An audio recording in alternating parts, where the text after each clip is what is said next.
Oh, him? Yeah, I know him. It's going to take a while. It happened years ago. Did you know there are three kinds of aces? Those who seek strength, those who live for pride, and those who can read the tide of battle. Those are the three. And him? He was a fighter pilot they called Solo Wing Pixie. This man was his buddy. Buddy, just look at the view. There's not much difference between those countries from up here. He is the man I seek. It was a cold and snowy day. There's a large scale battle taking place near B7R. Calm team, we cannot authorize a retreat. I figured you'd say that. This is gonna cost you extra. This is PJ from Calm team. I'll support you any way I can, Calm team. We get shot down, crash where I can't see. Roger that. The Belkan War is shrouded in mystery. Everyone is a hero and a villain, and no one knows who is the victim and who is the aggressor. And what is peace? Belkan fighters approaching. Shoot them down and secure air superiority. They've got Agreus at the doors. Time to hunt some wild dogs. These are round table fighters. Stay sharp. The round table's nothing special. I'll take care of things. No rules in a dogfight. You just have to take the enemy out. The fight does not end until one side is completely dead. Learn to accept it, kid. This is war. Fire away, coward. Come on. We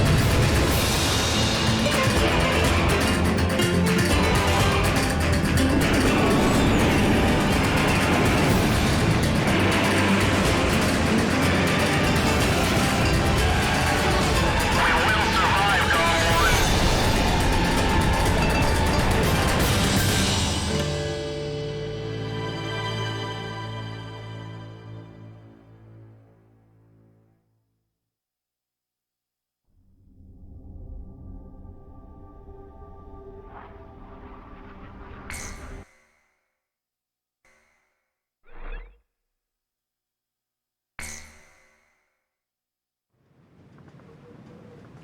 Oh, him? Yeah, I know him. It's going to take a while. It happened years ago. Did you know there are three kinds of aces? Those who seek strength, those who live for pride, and those who can read the tide of battle. Those are the three. And him? He was a true ace. He was a fighter pilot they called Solo Wing Pixie. He was a colleague of the man I seek. 10 years ago, there was a war that engulfed the world, the Belkan War. And in that war was a pilot who trailed across the sky and disappeared from history. He was a lone mercenary who inspired both fear and admiration. He is the man I seek. And so, with the words of Solo Wing, the curtain rises. It was a cold and snowy day.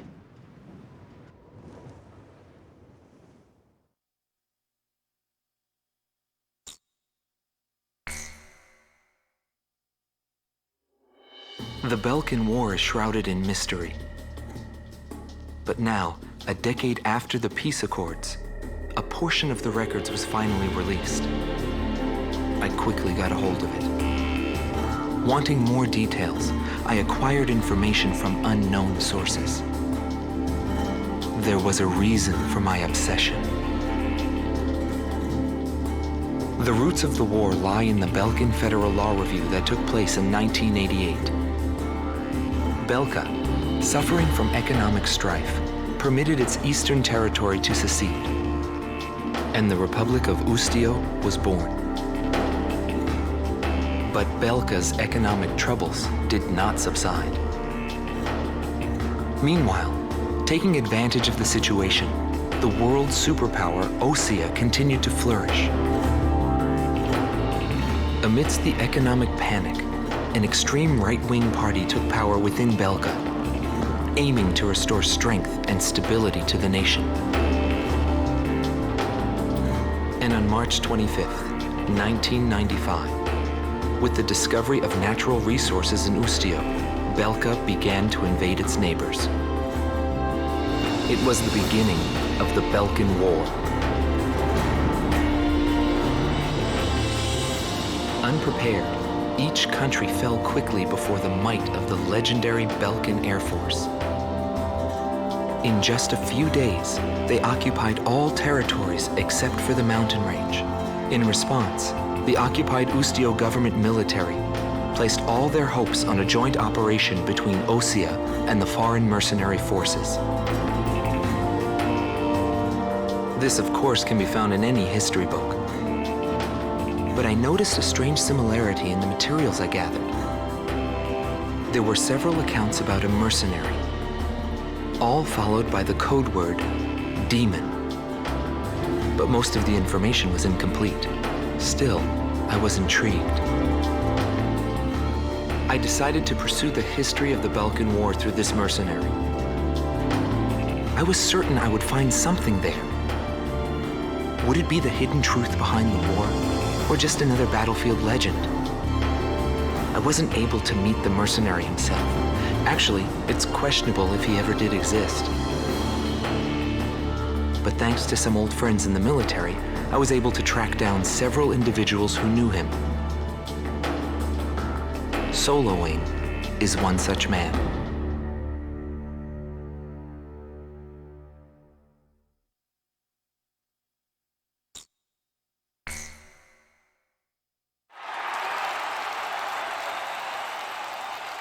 The true nature of the war begins from this point forward. Accounts vary depending on the article and source.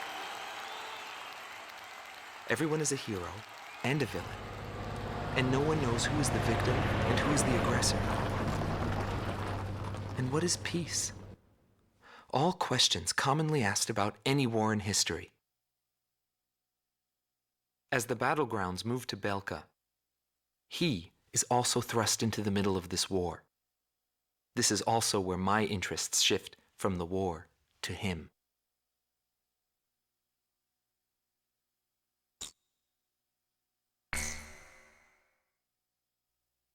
My pulse raced at the astounding accomplishments of the mercenary known as Demon Lord. I forgot about my job and read everything I had on hand. Around the time Demon Lord received his nickname, South Belka showed signs of weariness regarding the war. Because the region was set up as a defense line to protect the birthplace of Belka in the north, the people's dissatisfaction had reached a climax. The cities declared themselves demilitarized and peacefully surrendered to the Allied forces. Unable to establish a defensive position, the Belkan army kept retreating to the north. The end of the war was fast approaching. I was given an opportunity to interview the former aces of the Belkan Air Force. Back then, they were the masters of the sky, and they had also known him. So I crossed the border to follow his trail. I wanted to capture the war and the Demon Lord from their point of view, to capture the voices of those who were there.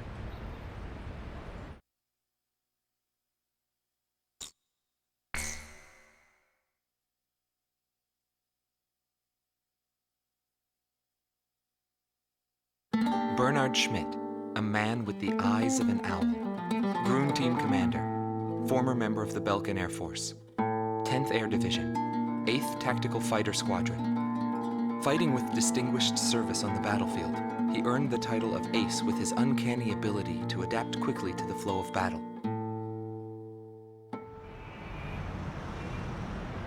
I had a bad feeling while I was flying towards the round table. Why were they having problems down in 2 mercenaries? I figured it was just temporary chaos and it'd be over by the time I got there. Pilots of the Belkan Air Force are true professionals, but when I saw the situation, I couldn't believe my eyes. I thought maybe my IFF was malfunctioning. There were still 2 enemies on the radar. Everyone else in my squadron had the same reaction. This is really happening. Every now and then, guys like that appear on a battlefield. Someone special, you know? I squint in my eyes and confirm the situation. Check the terrain, air currents, his plane, his maneuvers, and his remaining ammo. I figured I could do it. I knew what I was getting into, but he still outmaneuvered me beyond my expectation.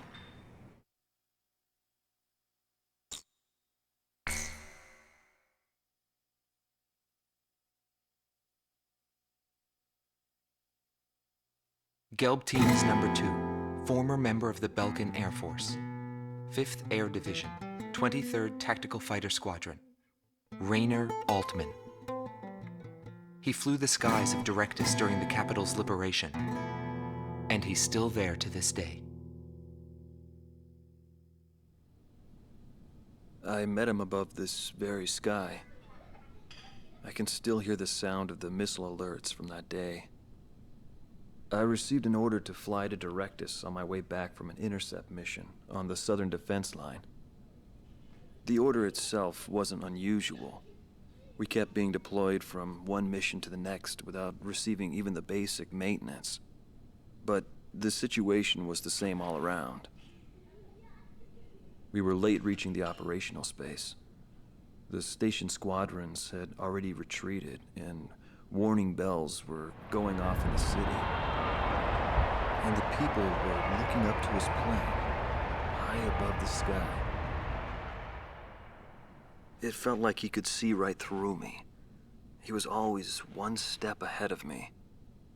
He matched every combat maneuver I made until I used up every trick in the book.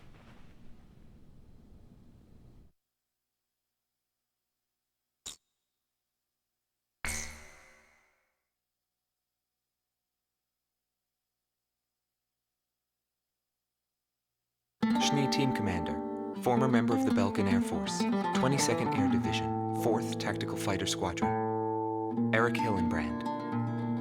He never had great ambitions. All he ever hoped for was to make a living as a regular pilot.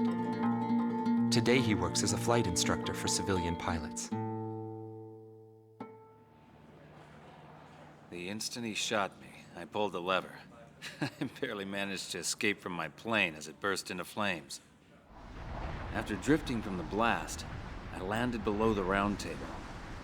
It was a wide-open, barren wasteland. How long would I have to wait for a rescue party? Radio interference within the round table was fierce. The odds of a distress signal actually reaching anyone was low. I was at a loss for what to do.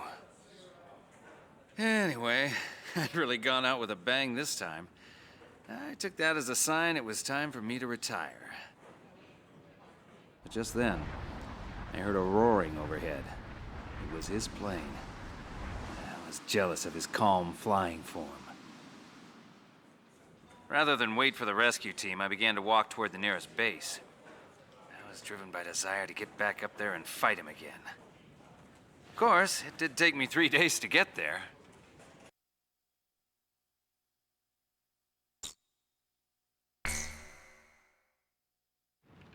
Every time I flew with him, his skill stood out. He was unstoppable. He would ascertain the situation in an instant and change the tide of battle. He was born for combat. It was no wonder they called him a demon lord. That said, it was hell trying to keep up with him. Before long, everyone had taken notice of him. More and more would show up to watch him go off on sortie. Mercenaries or maintenance crew, it didn't matter. People wanted to burn his image to their memories. Hell, they weren't the only ones.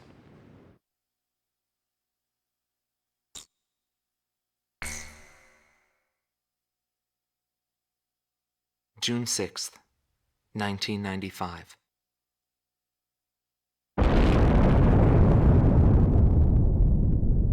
I was still in school at the time, but I'll never forget the images I saw on the news that day. the Belkan set off 7 nuclear explosions on their own soil. Maybe their old militaristic leaders couldn't stand the idea of Allied forces invading their land, and declared to the world that the land to the north was the Holy Land of Belka. According to official records, more than 12,000 people died. It was a grand self-sacrifice that engulfed all. The only thing remaining was the desolate landscape. How did the people of Belka feel about what they saw? And what did he think of it when he looked down on it from the sky?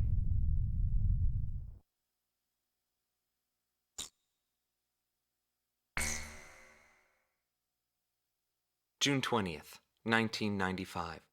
A treaty declaring a cessation of hostilities was signed in Lumen, a city on the border of South Belka and Ostia. It was a one-sided treaty that heavily favored Ostia. The borders of the affected countries that fluxed greatly over the past years finally settled down at the cost of many human lives.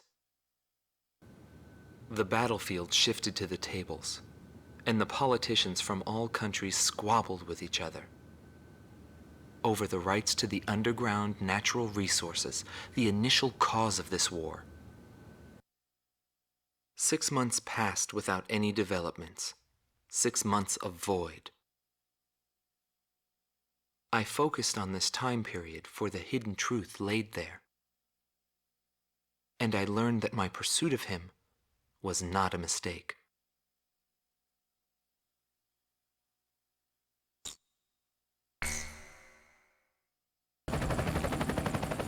So this is the hidden truth about the war. And this is where his trail ends as well. The impact of the 7 nuclear detonations on the world's psyche was great. Those who witnessed the carnage went on to organize a global arms reduction. Perhaps they were admonishing themselves.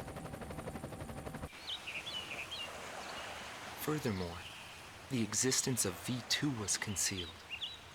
The events that occurred after the war faded from people's memories, and these men were also sealed away from history. Maybe this was one path to achieve peace. And here the curtain falls on this story. However, that does not mean their own stories came to an end.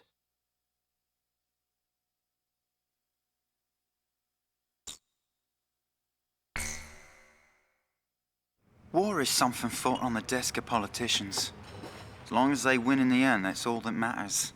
But for us, it's a matter of survival. In order to survive, you need to analyze the situation in an instant. It's the same as living in a city. The rules of this little city apply just as well to that wide open sky. That guy had the same feel about him as this city.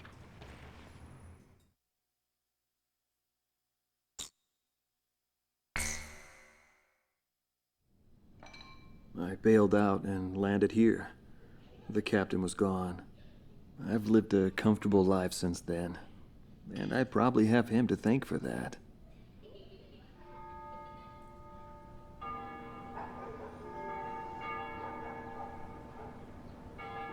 They ring the bells here at dusk to honor the liberation of the capital. It signals peace, but to me, they are the sounds of death.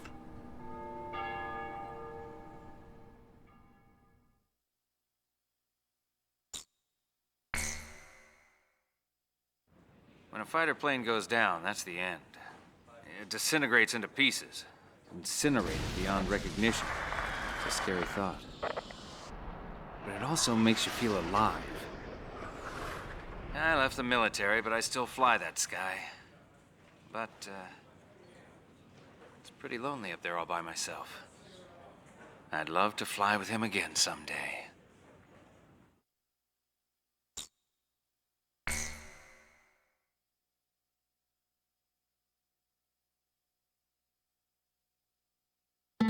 Marcela Vasquez, the Espada Team's number 2, and former member of the Sapan Air Force, 9th Air and Land Division, 11th Tactical Fighter Squadron. She is thought to be a survivor of the coup d'etat squadron. She currently earns a living as a dancer.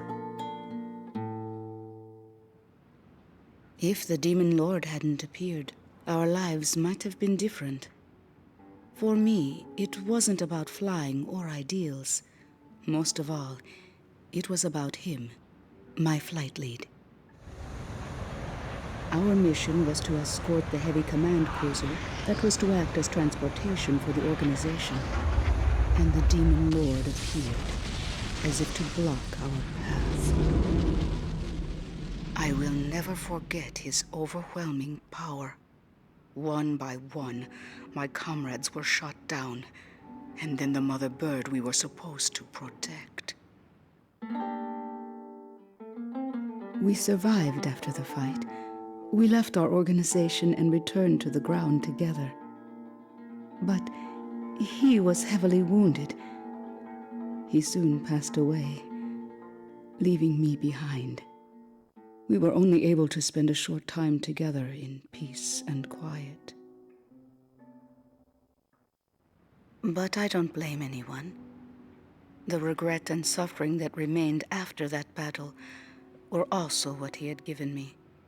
They're among the precious few things he left behind.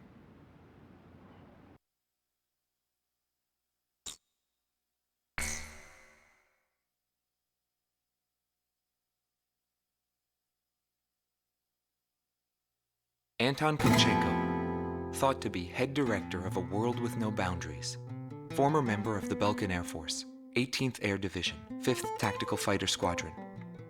In his glory days, he was a Belkan ace, and later became head of their Department of Weapons Development and Technology. But the military sent him back out on the front lines as a commander. In March of 1995, he suddenly disappeared along with his platoon and was never accounted for after that. The Belkan Air Force announced that he died in combat. Several months after that, his corpse was found close to the Belkan border. The whole story is still shrouded in mystery.